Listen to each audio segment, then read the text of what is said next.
Back once again with another edition of Ask Glazer with Jay Glazer, who's in studio. What's going on over here? You guys we're put in like a loan and get a whole new mortgage over here? sprucing up the place a little bit, Sprucing up? man. Got the desk. I like it. We're legit. Like it. Back from New York. How are your travels? My travels were great, man. Being a New Yorker, the fact that I got to light up the Empire State Building with Jimmy and Kurt, it was like, that's a bucket list. Bucket list. Well, we're glad you're back. Thank you. Hope you enjoyed it. We're glad Are you're you back. really glad I'm back? Yes, of course. Or you're just saying you're glad? No, it's nice to, you know. Okay. Yeah. No, I don't know, with your new cool digs, maybe you just, I don't know. Maybe you really don't want anybody here because it's pretty damn cool. I got to be honest with it you. looks better with a guest. We're glad you're here. Got a question from John. Who else will we be talking about? And watching Jets football recently, I understand the question. John wants to know, did Aaron Rodgers really practice this week? Yeah. Twice. But it wasn't a full practice. They have something at the end called flight school, I think is what I called it. And by the way, I said it on the air earlier today. Now I can't remember what I said, but I think it's called flight school, where basically they take practice squad guys and guys that kind of lower tier of the roster, and they actually put them in game situations. Everybody has to be ready. So they had Aaron work those, and they just said he looked fantastic. Now, that's kind of like more on 7-on-7. It's not like anyone's coming after him, trying to sack him. Right. So he still has to prove that he can get himself out of harm's way.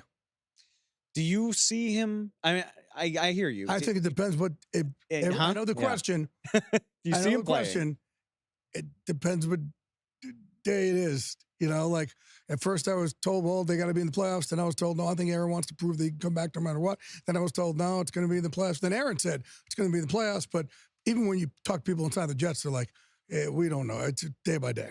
But I will say this to Aaron's credit.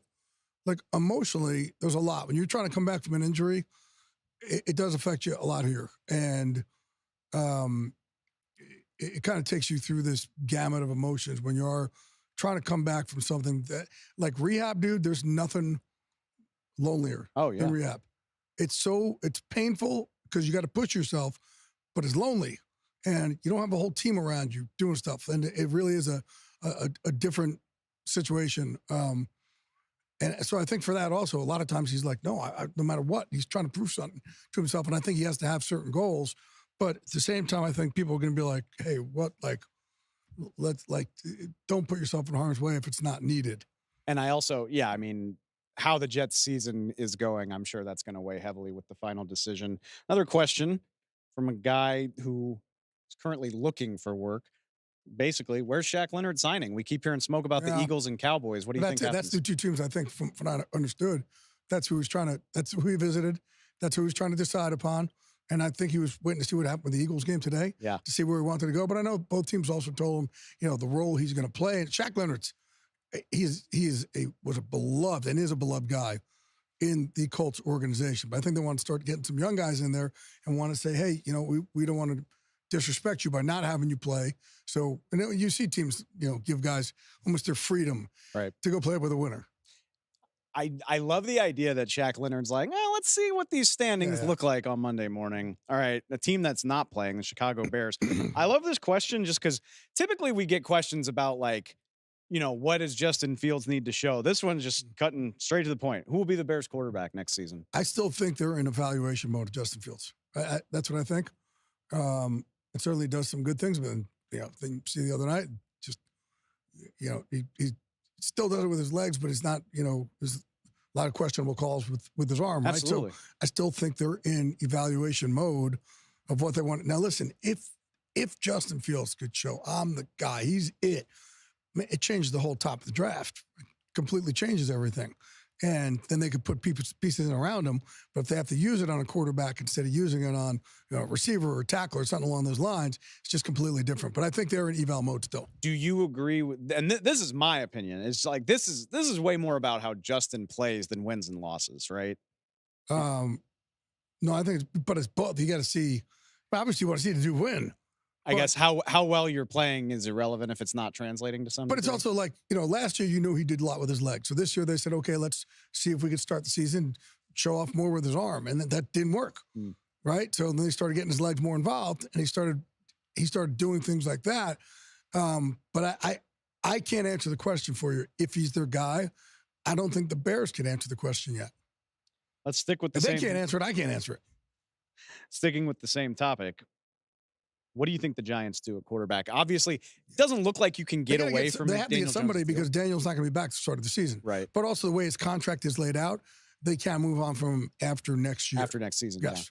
Yeah. And so it's completely plausible, maybe even likely that they look at this in the draft. Yeah, absolutely. Yeah. So they need somebody in there. He's not going to come back. I mean, you saw how late he got hurt too. He's not going to be able to come back anytime at the start of the season. So they have to find somebody who could fill that role. Let's wrap this up. Something that you talked about on Sunday morning. Who's the front runner for the Panthers opening? I know they want to look. They keep saying that they'd like an offensive coach. I think the best offensive coach out there right now for candidates is Ben Johnson, the offensive coordinator for the Lions. What I love about Ben Johnson is when teams inquired about him last year, including the Panthers, he said, "I'm not ready yet." Listen, man, I've been doing this for 31 years, and I've had a lot of cats come to me as, "Hey, what do I do? How do I get move up and end up becoming a head coach one day?" And people jump at the chance when those jobs are given to them. And I only remember one other guy doing this. Brian Schottenheimer, who's now the offensive coordinator for the Cowboys. He was offered a head coaching job years and years ago and said, "I'm not ready yet." And here we are still. He still hasn't gotten one. So everybody jumps at him. So I love that Ben actually had the wherewithal to say, "No, I still need to learn more so I could have long-term success." But, I think where teams mess it up, though, is they go in and they say, "We need an offensive coach. We need a defensive coach." No, man. Get a culture builder. Get a culture builder. Get someone in there who's going to go in there and build your culture. And, you look at these teams who've had winning seasons over and over and over. Pittsburgh Steelers, defensive coach, Mike Tomlin, culture. John Harbaugh, Ravens, culture. And he was a special teams coach, right? So, I think you look at guys, and I think more of the culture builders are on defenses this year. It's the Dan Quinns and the Lou Anaramos, who's the Bengals, and whether he should be ready for some interviews now. Even like a Jeff Ulbrich, who's a young guy, who's a defense coordinator for the Jets. I know it's hard to kind of show anything much from the Jets from base of what's happened with their offense this year.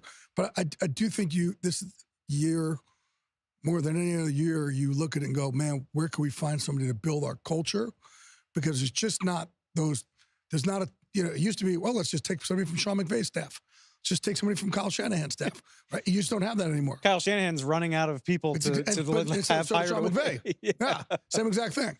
So I think this is the year you look for guys who are authentic. You look, D'Amico Ryans, authentic, culture. Dan Campbell, culture, authentic, right? He was not an offense coordinator, right? He was a tight ends coach. You want authenticity. And you know what, too? I think that what people should be looking for now should be changing. What I mean by that is you used to be able to just kind of beat guys down, right? And that worked for a long time. Well, guys are beaten down so much now on Twitter and Instagram and Facebook and all that.